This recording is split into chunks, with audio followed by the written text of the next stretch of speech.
You're listening to the Nest Podcast. Catch the Facebook Live recording every Monday at 7 p.m. Eastern Time on Sportszilla TV. Enjoy the show.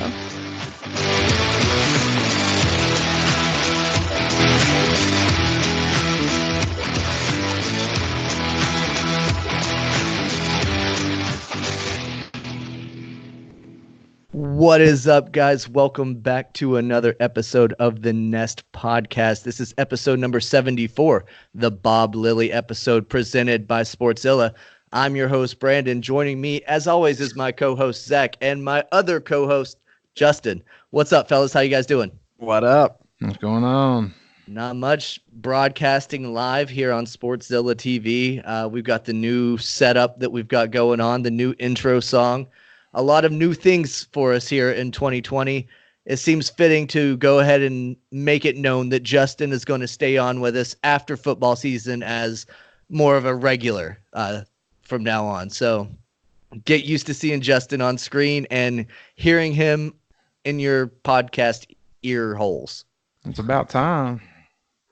It's about time. Yeah. I mean, you've been on since last football season, basically. So you're just coming home. That's all that is. That's it, baby. I'm happy to be here. And I see you're rocking your Tennessee gear. I know you were happy with the outcome of our bowl game. Yeah, it was fitting. It's just like our season. We started out slow, and everybody's mad, and everybody hates JG, and by the end, we love him, and we're cruising to victory. It was fitting the way that whole game played out. It was basically like a season in one game. I know you've called them the cardiac kids all season long, so it was fitting that their bowl game would give us all a heart attack. So you can't never quit watching a Tennessee game. I don't care what the score is. You never know what's going to happen in the end. And, it's funny you say that because going into the fourth quarter, even with 5 minutes left to go, they were still down 13 points. Mm-hmm. The stat was something like there had never been a team down that many points that late in the game and come back and win. I think it was 470 something. Yeah, that was a real gutsy call. Nobody expected Pruitt that onside to make that onside with that much time left. That was just a gutsy call, and to be honest, it's a call he had to make. With all the recruits, the final signing period coming up next month. I believe it's February 4th, if I'm not mistaken. He couldn't afford to lose that game. We have a lot of 5-stars that are just on the edge that we're getting ready to pull, and I'd hate to see what would have happened. If we'd have lost that game, we'd have probably lost a few of those recruits. But why wouldn't they want to come be part of it now? That's what Pruitt said. Why not? Yep. That's 6 in a row, right? Or 7 in a row? I believe it's 6 that they finished out the season in a row, yeah. You don't get no hotter than that. No, absolutely not. I mean, that's ballin', as they like to say, as the kids say, like Jameis Winston. That's ballin'. Yeah, ballin'. I don't think Jameis Winston knows what that means, but yeah, he does say it. That still cracks me up. He's like, you take away those 30 interceptions and I'm balling. Well, no shit. Isn't that the case for everybody? Yeah, no, you take away everybody's interceptions, everybody's balling. He's an idiot. It's fun. Let's see. I'm checking the live stream right now, and we got a comment that said somebody doesn't hear anything. That's not good. That is not good. Uh-oh. I'll pull it up on my phone and see what's going on. All right. Anyway, so the cardiac kids, they went on. They became that one in 471. Guys, welcome back. Sounds like we can hear it fine. All right. Sounds good. We'll keep rolling then. Let's see. Vols, baby. That game, it showed how important kickers are, though, Justin. That's right, man. And I've never had nothing bad about kickers. I love my cousin. He's a kicker. I hate kickers in a sense of fantasy football. That's kind of an odd reason to hate them. Well, in fantasy football, a kicker is the only position that can get you -8 points or can get you 30 points. I would say that defenses can do the same, sir. But not as bad as kickers. It would take like a complete, like Oklahoma versus LSU game to get you that far in the negative. But there's been numerous times where I've been up by like 3 points and a kicker has lost it for me in fantasy football. And it's just how important kickers are. I mean, that field goal missed by them was basically the reason we won. Without that missed field goal, we're either in overtime or we're going for two and we're losing that game. Yeah. Wasn't it an extra point, not a field goal? Yeah, extra Both. point. Yeah, the missed extra point, and then there was a missed 52-yard field goal that would have won it for him. But holy shit, kickers are important. They need to sign my cousin. They wouldn't have missed that field goal. Well, he needs to continue on the path to go to Rocky Top. Mm-hmm. Be nice. That's where he needs to go and stay. Keep him in state. Right. So, staying with the college news, I guess it's fitting to go ahead and talk about the big decision out of college football today, and that's Tua. He announced he's going pro. What do you think? What does that do for the landscape of the NFL, knowing that Tua will be ready to play in another year? Well, I mean, I guess now teams that are looking after him can decide whether or not they really want to commit to him or not, because like you said, he's going to be out all next year. And then it's a gamble as to whether or not he's as talented as he was in Alabama. Recovery like that is hard, and that's a terrible injury to have. So we'll see. I'm sure someone will pick him up early, but it's all up in the air as to whether or not it's going to be a good decision or not. It will be interesting to see if the Dolphins do end up with him. The whole tank for Tua that everybody talked about for months on end. In the end, they might not even had to have done that because they won 5 games this year, and they're still going to get like the 5th overall pick. Tua could fall there easily. Oh yeah. And if I'm the Dolphins, I might seriously consider that, because you've got Fitzmagic ready for one more season. You can throw him in there, let Tua IR his ass instantly. Yep. Let him sit there with a clipboard. Let him learn how to be a professional. Let him get paid while he's healing. I'm okay with it. The good thing about being behind Fitzmagic is, he went to Stanford, didn't he? Or was it Yale? It was one of them big schools. So the guy's smart. Harvard, I think. Yeah, it was one of those Ivy League schools. So the guy's intelligent, and he can pick up like how to read blitzes, how to look at film. He can teach him a lot of things outside of just playing the game of football. That would be just huge for a young quarterback coming in the league. A lot of these quarterbacks, they fail because they don't have somebody to get behind like that. They get thrown in year one. Like, I know you're going to talk about it later. We'll talk more about Josh Allen and the stupidity that he showed. That's what happens when you go in there and get slung on a team. You got no common sense or how to manage a game, let's say. Because he did some questionable stuff, and we can all agree on that toward the end of that game. Oh, yeah. Yeah, whenever he tried to flip that lateral with a minute left on the clock, he was in pure desperation mode for no fucking reason. So stupid. That could have lost him the game easily. Yeah. And then he threw a lot of passes where he's trying to be Aaron Rodgers and throw a 50-yard Hail Mary to win a game 3 downs in a row. Yep. It just doesn't work like that, buddy. And like you said, he had so much time. He could have threw 2 or 3 passes down the middle of the field, clocked the ball, and still had plenty enough time to take some reasonable shots in the end zone. Right. You don't have bombs. Exactly. You don't have to sit there and fling it across the field the entire time. But, before we get too wrapped up into the Bills game, I think that was probably the best game of the weekend as far as just an actual football game.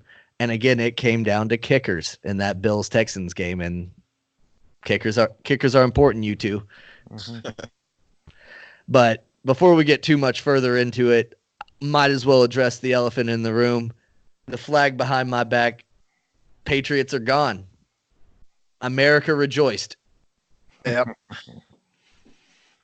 It's just going to be nice to see somebody else win a Super Bowl, regardless of who it is. Even in any sport, I know you're a fan, so you want to see them win it 20 years in a row. But if you don't like, let's say the Cowboys won it 3 or 4 times out of the last 5 years. You'd be rejoicing. I know that's funny. And I know that's funny as a bad example. This guy, Cowboys. I can't stand the Cowboys either. Quick. But what I'm saying is, if they were to get put out, you'd be a little happy too, because you'd be like, "Oh, good, we could finally see somebody else play for the Super Bowl." Sure. For sure. I get it. And I it get looks it. like And this that's year it fine. might be two teams that ain't been there in a long time. Who? Well, the Saints got put out. The Patriots got put out. You've got the Texans still in there. When's the last time the Texans, if they've ever played for Super Bowl? I can't Okay. remember. They're not going to make it. Go on. The Titans have. I don't think they've played in one. They lost when Eddie George played. They're not going to make it. Go on. The Ravens hadn't been in the Super Bowl for some time. They haven't been since what, 2013, whenever they played against the 49ers Yeah, and the lights went out in New Orleans. and that's the Oh, last yeah. time. That's the last time the 49ers have been there too. Okay, that's not been that long ago. Yeah, but it's different than Well- like Seattle and the Patriots every year. Or Yeah, I guess. I think you're grasping for straws with that argument, though. and Tom It's- Brady kisses his kids on the mouth. Oh, God. Here you go with that one. Speaking of Tom Brady, the question on everyone's mouth is he going to retire? I don't think so. I thought so before, but unless he's just playing us for a fool, he has shown all signs that he's coming back. He said in that post-game interview, it's pretty unlikely that he's going to retire. And he's leaving a lot of stuff up in the air because he's a free agent, which is smart. But I think he's coming back. I didn't think so at first, but he's not. I mean, I feel like he would have said it by this point. Yeah, I'm pretty much done. So I think he'll be back. I think he'll be back with the Patriots as well. I agree with that. I think he might sign maybe like a 1 or 2 year contract, nothing crazy, but he's definitely going to play another year or two. I think he should have retired after the last Super Bowl. I do too. Yeah, that'd have been the best time to go out. I think it's time to move on from Tom Brady. Whether Yeah. he wants to go somewhere else and play, that's fine. He can go play in San Diego and get fucking destroyed. Whatever. But as an organization, you can't keep clinging to a 42-year-old quarterback and expect to have fuck else in the future. Yeah. Especially since now as a free agent, he wants money. He's going to try to get a $30 million contract. And frankly, he's not worth it. He's not worth $30 million as a 43-year-old next year. Right. I say the only contract you should be offering Tom Brady is a contract to be your new offensive coordinator. That'd be pretty interesting. He could be, and I don't know, man. It's when they had Jimmy G, right? And you see what he's doing with 49ers right now. When you had him at the Patriots, I would agree with you and be like, yeah, he's done. But who they got pruning to come up right now? They have nobody. That's why you go out and you draft Jalen Hurts. Right, and put him behind Tom Brady for a year or two. What a better quarterback than that. That's what I see. You don't have to put him behind Tom Brady if Tom Brady's your OC in his ear. Yeah, While still- he's on the field, Tom Brady's going to be like, all right, you see this? This is what you're going to see. This is what you're going to see on this next play. When you run this type of offense, you're going to see this kind of look. He's going to be giving them pointers. He's going to give them that. Remember whenever you used to go to Microsoft Word and you would start to pull up a document and that little paperclip guy would pop up and be like, hey, it looks like you're writing a resume. Yeah, Here's a Clippy. tip. Yeah, fucking Clippy. Tom Brady's going to be Clippy in his earpiece. Yeah, but the only thing about that is the earpiece cuts off after like 15 seconds. That's fine. That's enough time for somebody like Tom Brady to know what the fuck the Bills are about to do. Yeah, but I don't know, man. I Besides, think- look at what you've got around you. Tom Brady comes back for what? What receivers? What receiving core does he have to work with? He's going to have another lackluster year, throw another fucking pick six to end his season, and then what? We're going to sit here next year and talk about, oh, he's still got one more left in him because he has to go out on top because he's Tom Brady. No, his time has passed. He's won 6 Super Bowls. 3 of them have been later in his career that he could have went out on top. It's time to move shit on. Yeah, I agree. I And think the old there's adage some- with the old adage with the Patriots was always Tom Brady only ever had one Hall of Fame wide receiver to play with, and he made all the other unknown players good. He couldn't do that this year. So that was the Patriots, golden ticket, was that Tom Brady could make anybody good. Couldn't do it this year, and he's no more for them. He can't do anything more for them at this point, especially not having Gronk helped hurt him bad. Not having Gronk. Not having that big guy to take those linebackers out of the scenario. Not having Gronk. And I even mentioned it on the podcast when James Devlin went down. I said that was the biggest blow to the Patriots this season. And after that point, their offense shit the bed. Mm-hmm. Yeah, that was their answer for not having Gronk. And after that, it got taken away. You think Tom has a little meeting with Gronk to try to convince him to come back? No. But if I'm Bob Kraft, what I'm doing is, look, I'm going to Bill and I'm saying, Billy, you're already my de facto general manager and my head coach. I need you to come up into the box with me. Let Josh McDaniel move into the head coach role because I don't want any of these other motherfuckers to poach him because he's our boy. He's in our system. He's our guy. And he's getting job offers from the Browns. He's getting job offers from the Redskins. He's getting job offers from the Panthers. Everybody wants Josh McDaniels. If I'm Bob Kraft, I don't let it happen. So I get Bill to come up to be my GM. Move McDaniels up to be my coach. That opens up that OC position for Brady. Get Brady in there. Draft Jalen Hurts. Then look at the offense that you have. Yeah, you don't have the key receivers, but guess what you do have? You have Jalen Hurts, who can be a mobile quarterback. We've seen it. He rushed for almost 1,000 yards at Oklahoma. You've got Sonny Michel, who comes from a very run-heavy Georgia team. They were used to that. On the line, you got a couple Georgia offensive linemen that are used to blocking for a good running attack. You've got James White that's a running back that can catch the ball out of the backfield. You put together a run-pass option offense reminiscent of what you can see down the street in Baltimore. Yeah. Mobile quarterbacks are all that's what you do with Jalen Hurts on the New England Patriots. If all that happens, we better get sponsored. Like if all that happens and every bit of that falls into place and we're not the next Joe Rogan next year, I'm going to be really upset because you just predicted the whole organization change. But it all sounds great, though. That's how you save the organization. Otherwise, what we saw on Saturday night was the biggest crack in this dynasty that's about to fall. Yeah, here's my thing. I think I always praise the Patriots by how they draft and by the moves they make. Right? They always make educated, smart moves. They always have. But when they let Jimmy G go after like 4 years of being behind Brady, I still think is the biggest blow.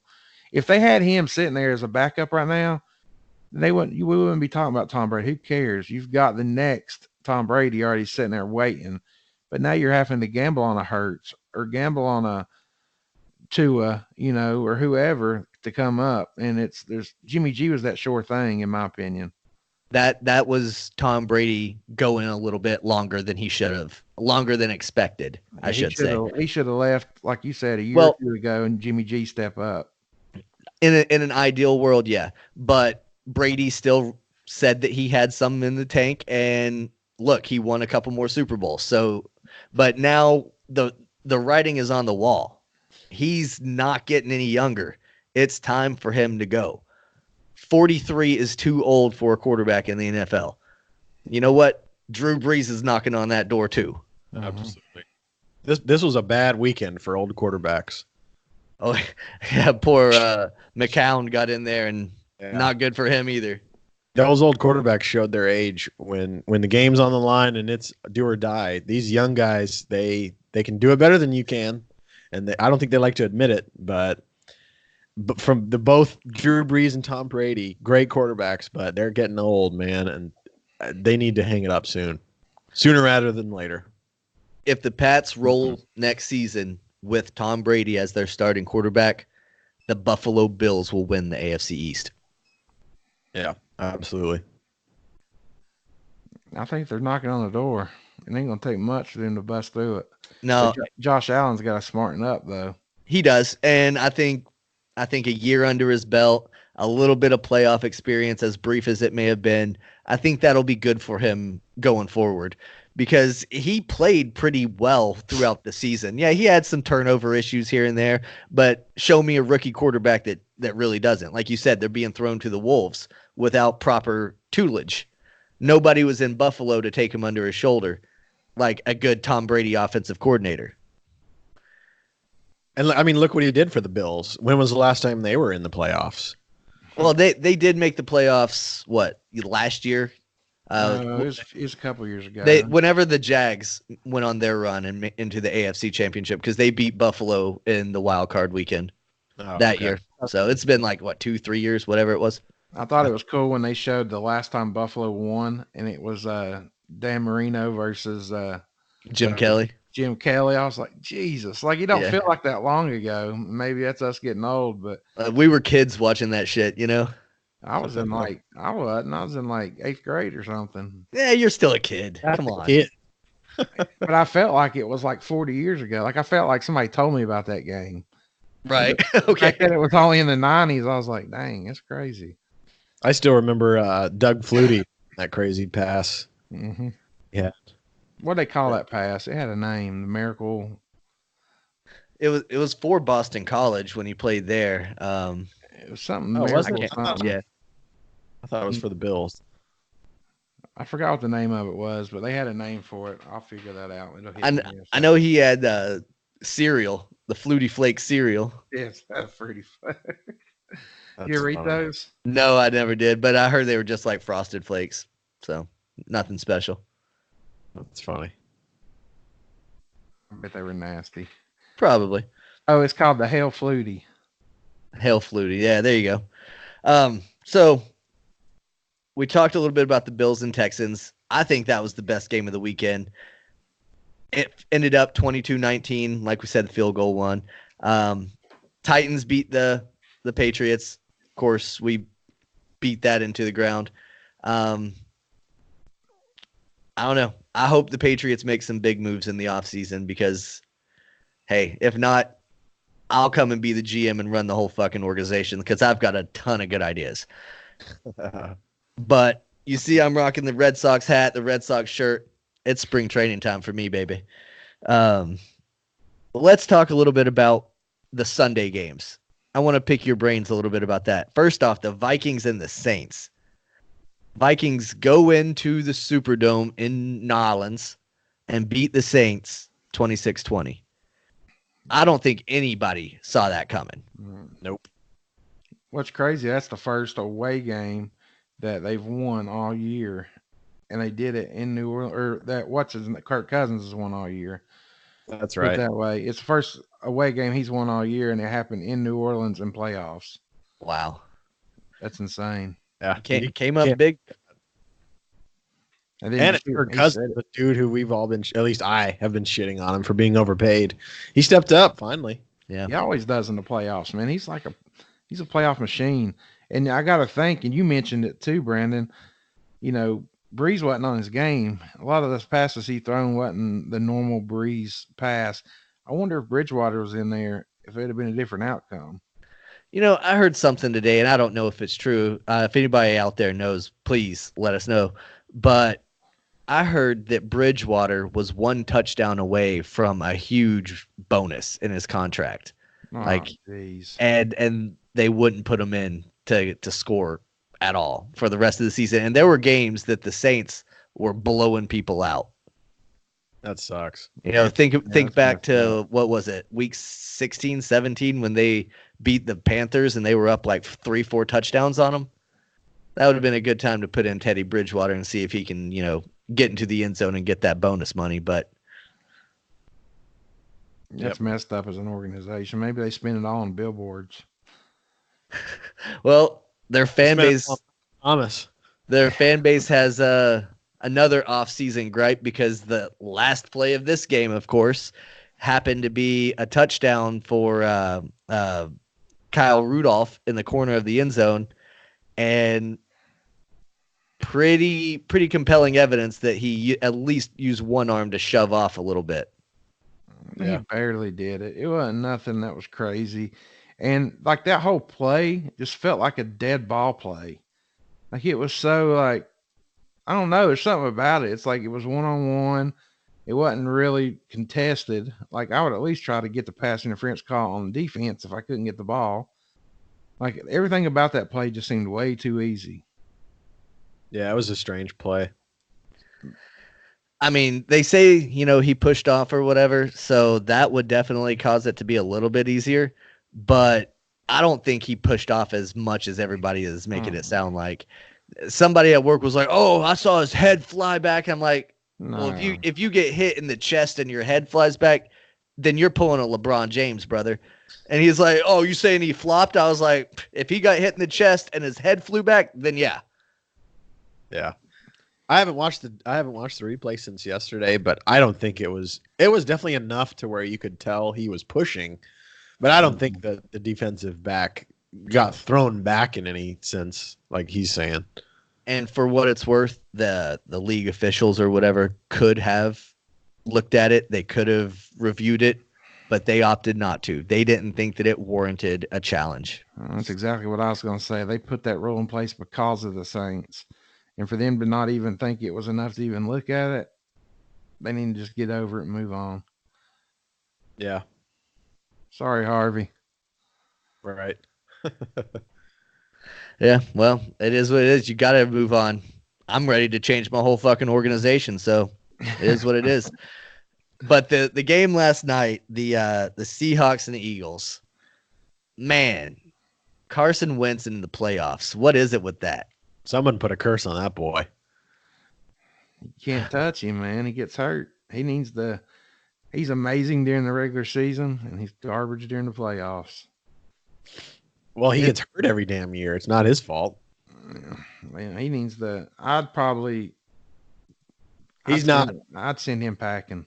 He's not a mobile quarterback. He needs to turn into a pocket passer because every time he tries to scramble, that's when they drive him into the ground and hurt him. So he can't do that anymore, which I don't even know if he ever could, to be honest.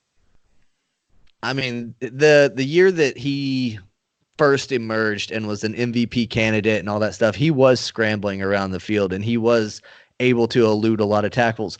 But it goes back to one of those things that we talk about on here a lot. You might be good for a little while, but being consistent is key. And, you know, we saw it this year with Patrick Mahomes, a little bit of a regression because defenses are starting to figure out some of his tendencies. I don't know if you guys saw it or not, but he attempted a no-look pass the other day and threw it like 15 yards over his teammate's head. Eventually, he's going to throw a pick six off of that, and I'm going to laugh all the way to the bank on it. I'm still waiting on it. It will happen eventually. I still think that he's where he needs to be. I think next year he's just going to jump back up there as one of the top quarterbacks. But Wentz, I would let him go because once you get injured once, whatever you injured, it's weakened. So it's not going to take as much to injure it the second time. And the fact that he's been injured 3-4 times already, I mean, you could flick him and he'd probably get injured at this point. It's time to just let him spread his wings and hope he does good because he's still young and maybe try to make a different move because you could get good money for him right now. He's still young enough to where you could get $20 million for him or whatever. You could get a couple first rounders or whatever you're looking for. Like, look at the Dolphins. Don't they have like 20 picks this year or something crazy? Oh, the Dolphins are in complete rebuild mode, and I'm for it. Why don't the Dolphins take that and get a good quarterback and not have to worry about drafting a miss? Well, then you get a guy who gets broken every other day. Well, yeah, you got Bridgewater. I'm sure he's up for trades if they're not going to let him get that record. I think he's a free agent at the end of the season too. Yeah, I mean, you're going to have Tom Brady come up as free agent. That'd be good for a year or two, at least to put somebody behind him. I mean, there's going to be quarterbacks that you wouldn't necessarily have to gamble as much on. I mean, you've got all those picks. Use them. I don't know. That's what I know, that if it was done by the Patriots, that's what Belichick would do. He would take all those picks. He would get a few players, package them up, and he would basically draft the safest way possible. And that's what I respect about Belichick. He never really goes too crazy, if that makes sense. Yeah. I can't remember the last time they drafted somebody that was noteworthy. Yeah. Yeah, because they're all getting up there in age. You know, the guys that you're talking about, Tom Brady, 199th pick or whatever, but that was a noteworthy draft pick. Freaking Julian Edelman's been there for 10 years. McCourty's been there 8 or 9 years. Chung's been there 7 or 8 years. These guys have all been there for a long time. They're getting older. Linebackers in their 30s don't stick around for much longer. I'm telling you, this team is about to go through a complete overhaul, a complete rebuild, and they'll be bottom of the division probably for a couple of years if they don't start making the moves yesterday. Yep. We'll see what they do. So I want to introduce a new segment to the show this week, and it's called the Sportszilla Post of the Week. You know, obviously the show is being broadcast on Sportszilla TV. I've seen a few comments rolling in from some of the guys, and we want to give a little bit of shine to some of our members of the group. And this is a post from Charlie Oakes, and he says the wild card weekend predictions. This post got a lot of engagements from the guys, and you can see down here through some of the picks or the comments, some of the guys were right. A lot of you guys had the Titans beating the Patriots, which I was pretty upset about, but you know what? You were right. Nobody predicted the Vikings and Saints. I think that's worldwide. Yeah, that one was the huge shocker to all of us in Sportszilla, and it was a huge shocker to all of the experts at ESPN and everything like that. So you know what? Sportszilla, you guys did pretty damn good compared to the guys that are getting paid to do this. So Yep. A bunch of shit talkers online can pick some stuff that turns out to be true. Way to go, Average Joes. Booker McFarland, they won the game because they had more points. This is a fact. What a hot take. Yeah. I don't understand it, man. I would love to have that job, but some of the people that get that job, like if you'll listen to Tony Romo and I forgot who he works with. It's on tip of my tongue. But if you listen to their broadcast, Is it Vance? I think Jim Nance. Yeah, it's Romo and Nance, and you listen to Booger and the other dude. They're just so far apart. Oh yeah, it's pretty bad. I don't know how they qualify to get those jobs. Which then again, my boy Jason had it for a while, and he obviously wasn't very qualified for that job. That's why he went back. That's why I went back to play football. And he'll, speaking of Jason, speaking of him going back, let's go back to the Cowboys. Yeah. Because they made news today and yesterday officially. They officially fired Jason Garrett as head coach, and officially, after a slumber party at the Jones house, hired Mike McCarthy as their new head coach. That was quick. It was quick, very quick. Didn't even consider Urban Meyer. Didn't even consider Lincoln Riley. Jones came out and said, nope, I don't want anybody unless they have pro-level coaching experience. So he interviewed Marvin Lewis, and he interviewed Mike McCarthy, and settled on Mike McCarthy. Marvin Lewis would have been a good one, yeah. I mean, look, McCarthy's done it at Green Bay forever. I can't say nothing. I mean, that's a wonderful pickup. Jones, he wanted this guy. He went and got his guy. It's the thing. That's what's bad about him too, because a lot of times he makes stupid decisions like that. But I think this one they got it right. Well, I can agree to a point. McCarthy does have good postseason experience. He has a good track record when it's important. I think 9 out of 13 seasons or something with Green Bay, he was in the postseason, which is pretty reputable. Known as an offensive coach, he was an offensive coordinator before he became head coach, but struggled to coach Aaron Rodgers, who everyone says is one of the greatest quarterbacks of all time. Now you say that, don't you? Yeah, Brandon is all about him. Brandon loves Aaron Rodgers. But to that point, everybody else thinks he's great. But McCarthy had a hard time with him. I wonder if So- that's just a personality conflict. It might be, but look at the personalities in Dallas. You've got Yeah.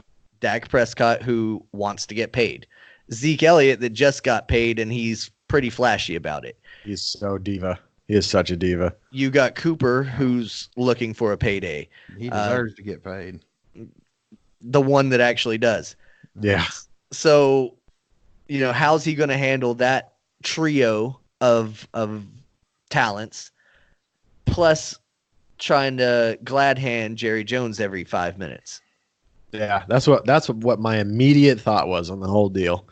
He basically left Green Bay because he had whatever issue with Aaron Rodgers.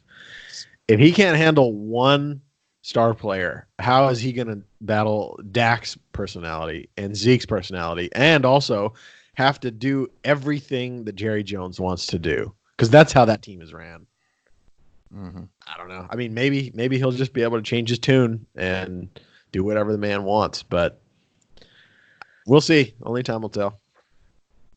Yeah, I mean, I think his first season in Dallas will be a decent one.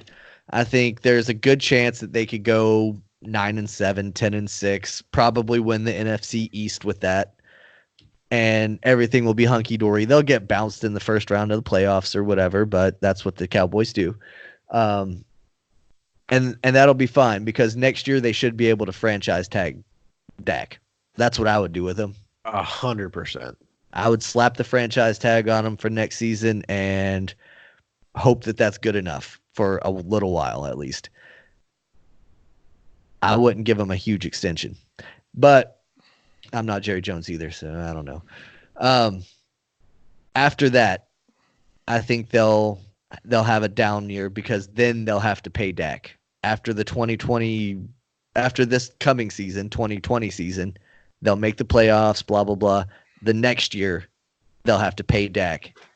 And that's when they'll fall apart because there'll be nothing left to put around the team because you'll have so much tied up in everyone else. You can't afford it. And then that's when McCarthy's going to start taking the blame. You think Dak is one of those guys that'll sit out unless he gets paid? I mean, Zeke did it. I think Worked for him. because of where he's at, yes. Get up to Mike, Dustin. I think because of where he's at, yes. It seems like he's seeing all these other teammates do it. He would definitely be one of those guys that would sit out. Very possible that Dak sits out until he gets a payday, which I think is a very selfish move because there's no way he's worth $30 million. You take away all those picks, and he's balling. Just everybody should just start saying that. Mm-hmm. You take away my picks and my incompletion, you add about 20% on that, I'm balling. Balling. Close. Take away Tom Brady's pick 6 at the end of the game. He was Shit. balling. They were balling. Super Bowl. Fuck, man. That's going to be like one of those, like Iverson playoffs. You talking about playoffs or practice? I mean, Yeah. that's going to be the next meme is take away these picks and I'm balling. That's going to be on forever, like next 10 years. I hope so because it's a good one. we moved on from crab legs and we've all forgot about it. And he just gave us a reason just to bring it right back up and think he's stupid again. He's balling. He's balling. But he'll end up playing somewhere next year because throwing 30 touchdowns and 4,000 yards or whatever, 5,200 yards or whatever it was, that'll get you a job. He's balling, yeah. So you think he's done with the Bucks? I don't know. I know a lot of Bucks fans are ready to move on from Winston. I don't know what they would do. Yeah. The Bucks I don't know. They've been like the last in the division for a long time. I couldn't tell you the last time they made I don't know. I couldn't even tell you. Like they're in our division, so you'd think I would know the most about them. And I know a lot about the Saints and about the Panthers, but the Bucks I've never really hear about. You never really hear them making a splash or doing anything crazy. You never have to worry about them. Yeah, they're just happy to be mediocre, it seems like. The biggest name they've gotten in recent years, in my opinion, was Mike Evans. Yeah, Mike Evans, and he's got probably those 29, those 30 touchdowns. Probably. Let's move into a little bit of predictions. Everybody's been doing prediction shows, being that it's the first of the year and all that stuff. Naturally, I want to get into the predictions for the AFC and NFC. What are they? Division championship games? Is that what they're being called? Yeah. So divisional round. Yeah. So we've got the Titans at the Ravens. Lamar Jackson's first taste of the playoffs at home in Baltimore. Who you going with? Ravens all day. Yep. Right. Yeah, I think we're all going Ravens. And Texans at Chiefs in Arrowhead. I got to give it to Patrick Mahomes and the Chiefs. Sets up a Ravens and Chiefs AFC title game. I don't know. I don't know. The Chiefs are known for shitting their pants in the postseason. Yeah, I don't think Houston got if Deshaun Watson can have a great game, I'd love to see. I wouldn't love to see the Texans beat the Chiefs, but I think it could happen. You gonna lock that in as your prediction? I'll lock that in. Oh, okay, good to go. If Deshaun Watson can link up with D Hop, and they can just run on that shitty defense, it won't take much to shut Patrick Mahomes down. Okay. If I'm a betting man, I'm going with the Chiefs. I am too, especially there at home in Arrowhead. They lose all their fucking games. That's true. I'll give you that, but it could happen for sure. But their Kryptonite's already out of the playoffs, so I think that might give them a big boost of confidence. And they didn't have to play in that wild card weekend. They had that bye to rest up. It's going to be big for them. Vikings at 49ers. Can they shock the world twice in one postseason? And anything can happen. That's a far cry, I think. Yeah, my two picks are still in it. I said Ravens 49ers Super Bowl for the longest time. That's 49ers. That's what I've said too, and I'm sticking with the 49ers in this one. Yep. Okay. And then the last game, we have the Seattle Seahawks beast mode and the Green Bay Packers. Seahawks. I think, contrary to you guys, I think the Seahawks could beat the 49ers and go to the Super Bowl again. They've had two games, and they both come down to the end. Yeah, that's going to be huge games. Obviously good quarterbacks on each side. They play each other a lot. They're division rivals. It came close last time. And, man, if DK Metcalf can come up and get some big-ass catches again, and if Beast Mode can show up and they actually utilize him, anything can happen. So I'm saying Seahawks to the Super Bowl with the Ravens. Wow. Okay. I'm saying Seahawks season ends here. Packers go on. I think the Seahawks go on. If it was the Packers at the beginning of the year, I would go Packers. Packers kind of fell off a little bit at the end. Seattle's the hotter team, and like you was talking about Seattle and the Ravens, that last game he caught that pass at the half-yard line to win the game. He was a half yard short from winning the game last time, Seattle was. So I'd love to see that game played back a third time. Yeah, but Seattle's not the same Seattle. They just barely beat the Eagles with McCown at quarterback. So yeah. The Eagles are basically a shell of themselves because half of their team is on the injured list. Well, I haven't seen what I want to yet. Like that last game when they got beat, they threw in beast mode at the 1 yard line. Everybody went nuts because thinking he was going to win the game for them. They got that penalty that sent them back, which is the reason they lost.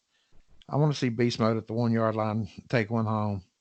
I think everybody does, and they're ready to shower him with some Skittles, but it's not going to happen in Lambeau. Nobody gives a fuck if beast mode gets in the end zone at Lambeau. They're not gonna celebrate and throw Skittles at him. Maybe at him to try to hurt him, but that's about it.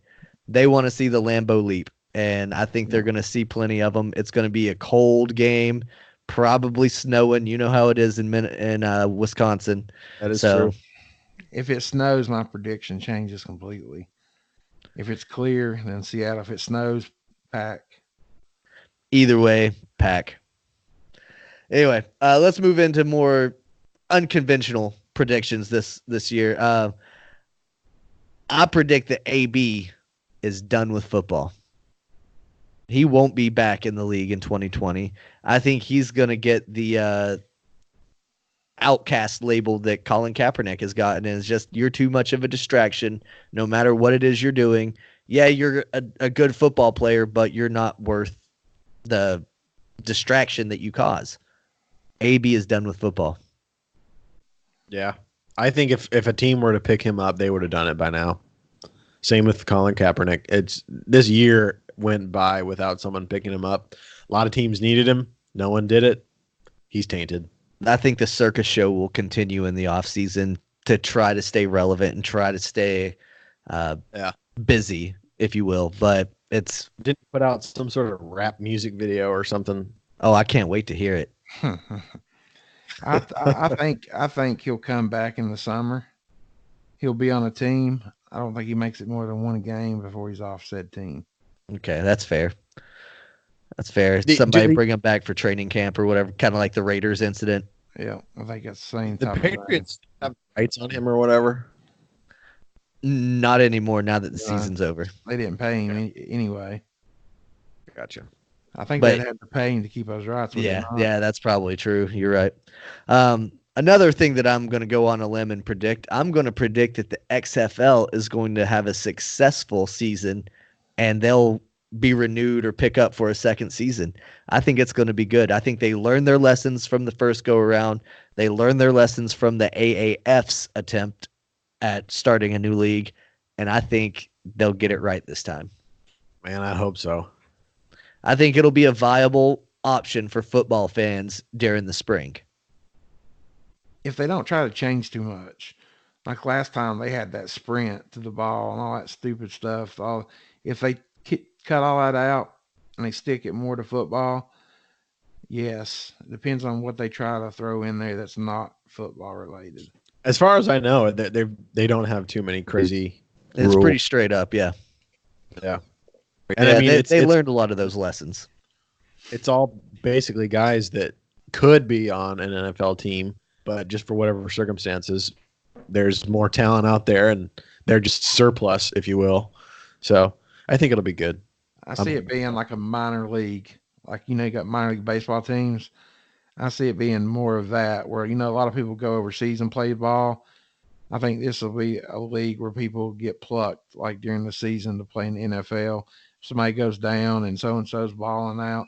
I see it being that kind of transition. I don't, as long as they are two separate leagues, because they are contractually bound to that team. It's it would be the same thing as like a guy on the Ravens gets hurt and then they go and just sign somebody off the Browns practice squad. That can't happen because that guy is tied to that organization. Yeah. Now, that won't happen as much. But if somebody does make a big stir and they do well, they'll have to finish out the contract and then maybe make the jump. And you could see that for sure. Yep. I think that'll happen for sure. I think guys that go undrafted or whatever will go through the XFL league, play 2-3 years there, make a little bit of a name for themselves, and then they'll get picked up by some NFL team. I think that's a definite option. That's probably something that a lot of guys will strive for. Guys that aren't, the big names coming out of college and stuff like that.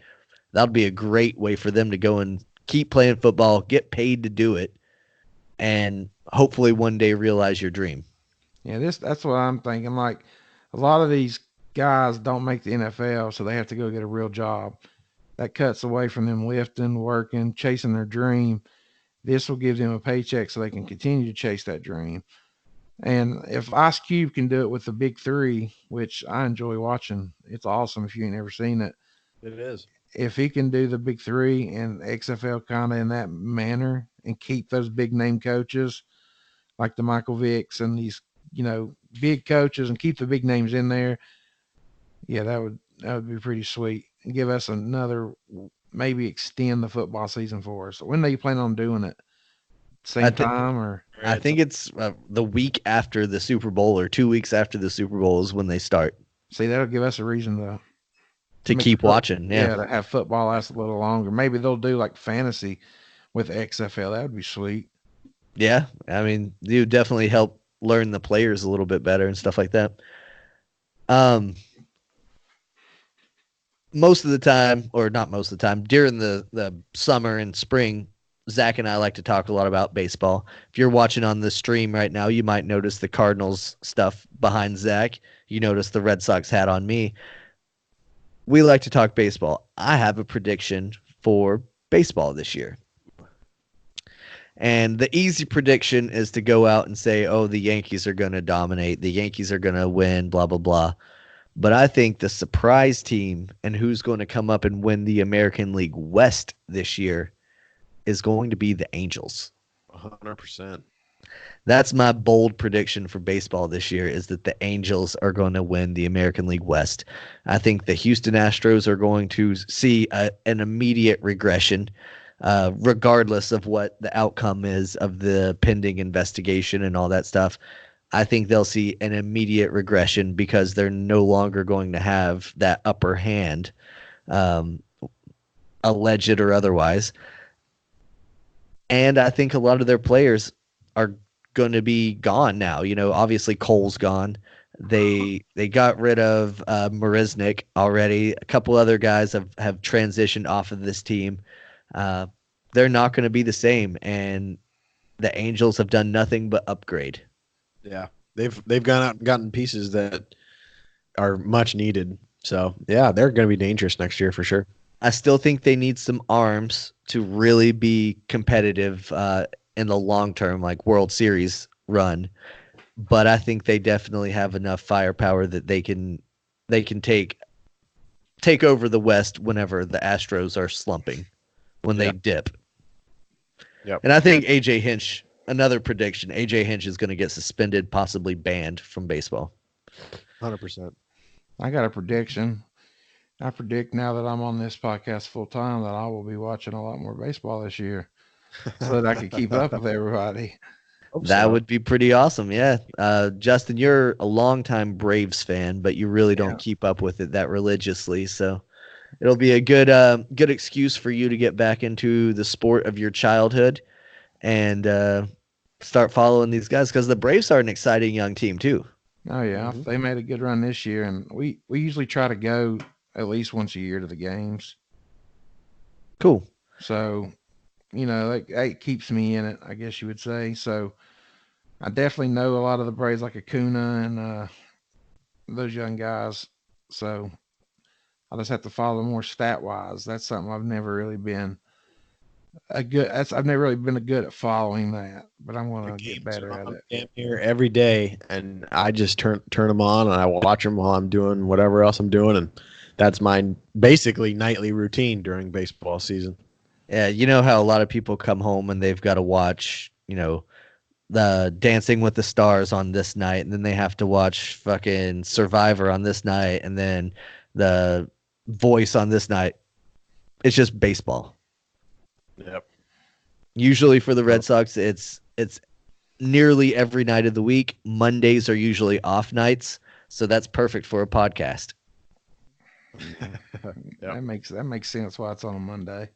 No, we did it on Monday after football season because we wanted to be able to recap the football weekends. Yeah, yep. I like doing the Monday thing. Yeah, me too. Because everything happens on the weekends. Yeah, absolutely. And if you record it on a Friday, then you miss out on the week, and you're a week behind on the news, basically. Mm-hmm. So we tried to keep it current. If people listen on their way to work or at work or whatever, they're not going to listen to the show until Monday anyway. So all your stuff's going to be days and days old. So we've switched up our game plan for better. Yeah, somebody commented and suggested that we do something like that, and we thought about it, and we were like, "Yeah, that's a good idea. Let's do that." Yeah, and my other podcast we did Thursday, and we were always talking about the games coming up on Saturday, so we were making predictions. And then when it got back to us, in order to talk about the game, we'd be making a prediction about the next game. So I definitely like the Monday platform. Yeah, it's hard to do a prediction based. Remember last season during football, we tried to predict all the games and all that stuff, and it just didn't go over as well. Yeah, it's exciting. I don't think you have a lot more to talk about if you watch the game and then have opinions and thoughts about what you saw. Yeah, I'm a bigger fan of analysis than prediction, because prediction is just you could say whatever the fuck you want. You know what I mean? Predictions are basically opinions. Right. Somewhat educated opinions, if you will. Yeah. Speaking of, I've got one that I kind of want to throw out there just because I think it will upset a certain pair of listeners that we have. I think that after the DC and Stipe fight, regardless of what happens, if Stipe wins and retains, or if DC wins and then relinquishes the belt, because he says he's retiring either way, I hope that's the moment that John Jones decides to move up to heavyweight and go after that belt. You think he just goes straight for the belt? Mm-hmm. I mean, that's the money fight that Dana's going to throw together. I think he probably should get a couple tune-up fights along the way. I don't think that he should go straight for the belt, but look at the track record. Anybody that's tried to move up to another division instantly got a title shot. Amanda did whenever she moved up and fought Cyborg. Fucking Connor did whenever he moved up, like instantly into a title shot. So that's the way that they like to do it. But I think he is better suited to have a couple heavyweight fights before he goes into the Stipe's den. Yeah, the UFC is trying to make those money fights, so that makes sense to me. They're just trying to build stars and trying to make money because they got that $4 billion cash or check cash. Where my real prediction comes in is I predict DC wins against Stipe and then retires. DC shit. So he retires and the belt is vacated. In order to sell that big fight, they get John to come up to fight for the heavyweight title against probably, would Stipe get the automatic rematch? No, he shouldn't get a if he loses, he shouldn't get an automatic rematch. I mean, it's all up to whatever fucking Dana wants to do anyway. I guess I think he's calling the shots for sure, but I think he's a little bitch for fucking won't fight John Jones anyway. They need one fight that has no stipulations in it, because we all know that DC cannot beat John Jones. It needs to be one fight with no stipulations, and let that be for the championship. But DC is a big old pansy. I think he's definitely solidified as a very good, almost greatest of all time heavyweight.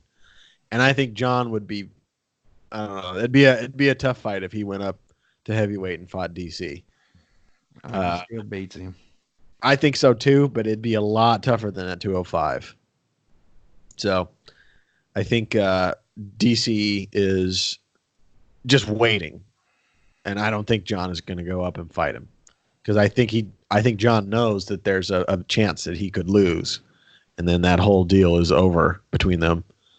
So, and that's why my prediction is, as soon as that belt is available and DC's not there, John will move up, and he'll take over the heavyweight division, or at least attempt to. It's a good one. Mm-hmm. What else you guys got? I ran through my little list of predictions that I had. Do you have anything? The only one I have is Pat Mahomes is coming up for a contract at some point. I thought you were going to say commercial. He's already got commercials. He's doing Head and Shoulders, and he's doing State Farm. Anyway, and I'm sure the Chiefs are just going to back the truck up and pay him whatever he wants, $200 million, whatever it is.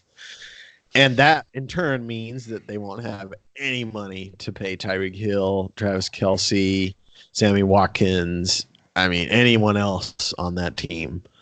So they're basically going to turn into the next Rams team, and they're going to have all their cap space tied up in one or two guys. And if Pat Mahomes doesn't make it this year and he gets that big contract next year, he'll never win a Super Bowl.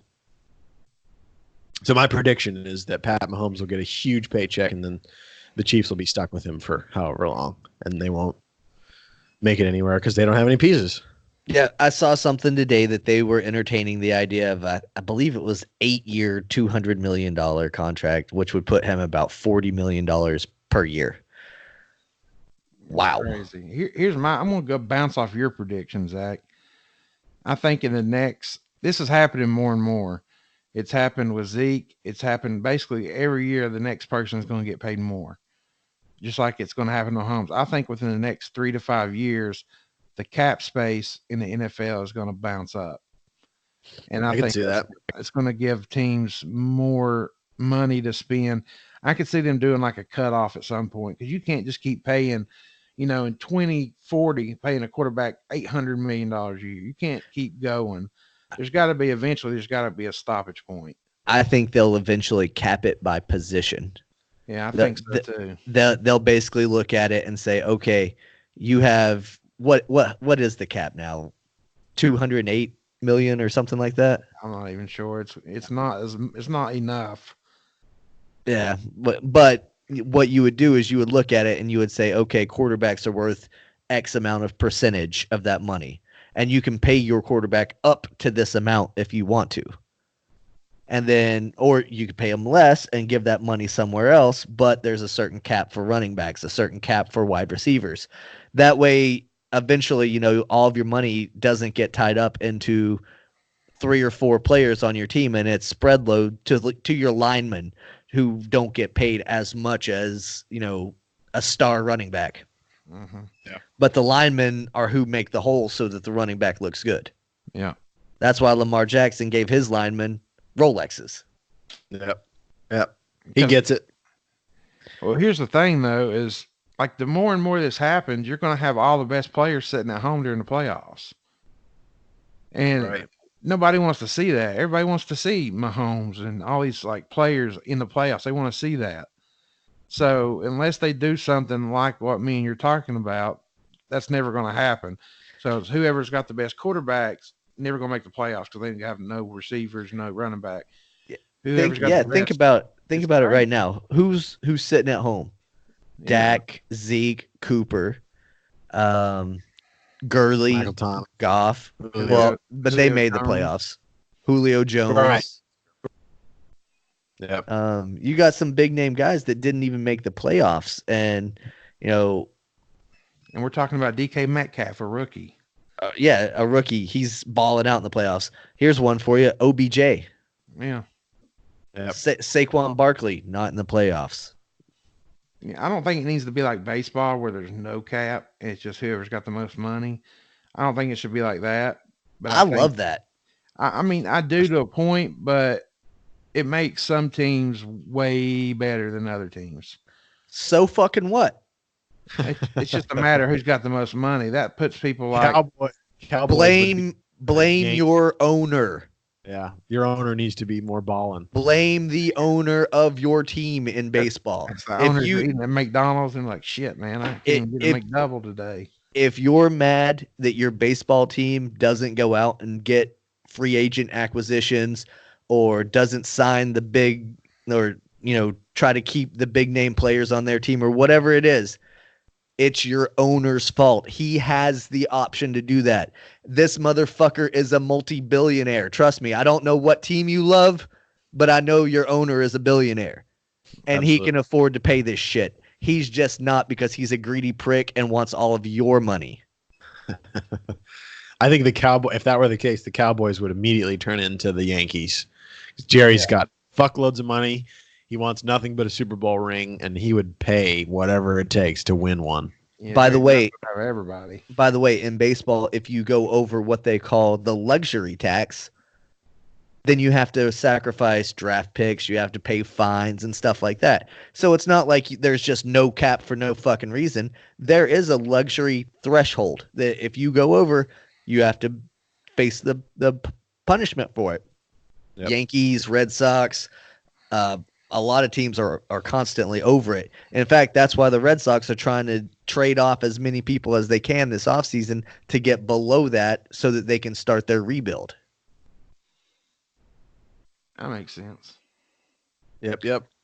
Speaking of, Red Sox have been discussing a trade with the LA Dodgers that seems to be at least interesting on some accounts. Mookie Betts and David Price were mentioned in that trade. I feel like I know somebody that said that. Somebody that said Mookie Betts would end up in the Dodgers. I feel like I might have slipped up and said something along those lines. I don't know that it's going to happen because the Dodgers, they want, obviously a year of Mookie, and then they would try to re-sign him. And then they would have to eat a pretty big chunk of David Price's contract because I think he still owed something like $35 million. Yeah. So that's a tough pill to swallow. And they would have to give up, I believe it's their number 2 pitching prospect and their number 5 overall prospect from their farm systems. The only thing that I really don't like about it is that they're not getting the Red Sox wouldn't be getting their infielder that's ready to come up and tear the world apart, because that's who the Red Sox really need, because Dustin Pedroia is not long for the sport. The person I was talking about was me, by the way. Oh, was it you that said that? Yeah, I thought I said that at some point too. I said it, and you didn't think it was going to happen. I don't remember why, and I don't remember what. So I still don't think it'll happen, to be honest. But yeah, the David Price thing kind of throws a wrench in that. I think that's a lot of money to give up for basically nothing. Yeah, it is. It's a lot for 1 year of Mookie Betts, essentially. I think you would get 2 years out of David Price, but only 1 out of Mookie. And that's no guarantee that he's going to stay. He's already hinted that he wants to test free agency. He wants to see how much money he can make out there on the open market. Yeah. So he doesn't sound like he's dedicated to any team that signs him. Yeah, he saw every single good baseball player get paid this year in off season or before off season, and he's next in line to get it. Yeah, absolutely. And he's rightfully so. I mean, he's up there in the top 4 or 5 best players in the entire sport, so he deserves it. And, the Braves locking down Acuna and Albies and people like that pretty early is smart, but they're still going to hit that free agent window around the same time. So they're still going to be in line to hit their big contracts at the same time that Mookie was. All they really did by extending them early, and it's not a bad idea for these mega guys, is you buy out their arbitration years. And that's where you save your team a lot of money, because like Mookie's making $30 million a year in arbitration. That's before he even hits the free agent market.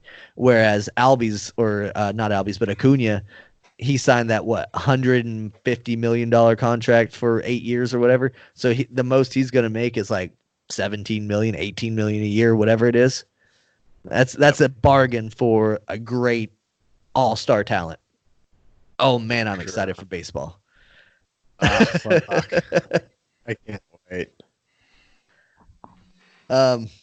Yeah.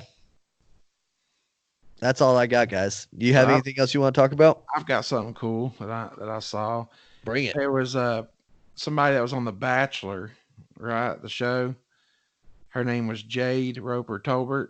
Recently, this past week, won $1 million on DFS fantasy football, right? She did the maximum lineups. It's like 150 lineups in the Millionaire Maker and won it. And supposedly her husband is a big time fantasy football guru or whatever. And so now they've opened up allegations and they're trying to take her $1 million away because her husband is a big time DFS guy. And I guess she joined as a newcomer and did the beginner millionaire matchmaker or whatever. insider information or some shit. Yeah, I saw that. So she won $1 million, and now they're trying to sue her and take it away from her. Was there anything in the user agreements that say that you can't accept help from anyone else? You hadn't got that far. Right now, it said that they've opened the allegations, and it's because of her husband. And his name is Tanner Tolbert, which is a high-known, high-volume daily fantasy player. Who cares? So, what? Yeah, who gives a shit? I mean, ESPN has TV shows dedicated to fantasy football. Mm-hmm. That's help. I can watch cable TV, but I can't talk to my husband about fantasy football. I think it's just because if she wasn't on The Bachelor, nothing would become of it. Yeah, she'd be a no-name person. Yeah, it's just because she's a person. But I just saw that and I thought it was funny how a girl from The Bachelor won $1 million and now they're trying to take it. That's crazy. Well, the more you know. The more you know, absolutely. That's all I've got for you guys today. Thank you guys for listening. Hope you enjoyed the live stream on Sportszilla TV here on the Facebook Live group. It's been a lot of fun. Saw a lot of you guys popping in and out. Feel free to say what's up. Let us know you're here, and we'll see you next week. Oh, before I forget, one last final announcement. Zach and I will be back on the podcast on Wednesday to discuss Star Wars The Mandalorian. Yep. Justin, have you seen that? Bits and pieces. Bits and pieces. Yeah. Good. If you like Star Wars, it's good. It's good. Very good. So tune in on Wednesdays. Zach and I will be on here. I think we've got a few other people that are going to pop on with us, and we're going to talk some Star Wars for a little while and kind of nerd out. It should be a good time. So we'll see you then. And for all you Sportszilla guys, we'll see you back here this time next week. So next Monday night. Peace. Thanks for listening. The Nest Podcast records live every Monday at 7 p.m. Eastern Time. Follow the show on iTunes, Podbean, and Spotify. Join the conversation on Facebook and Twitter at The Sportszilla. See you next week.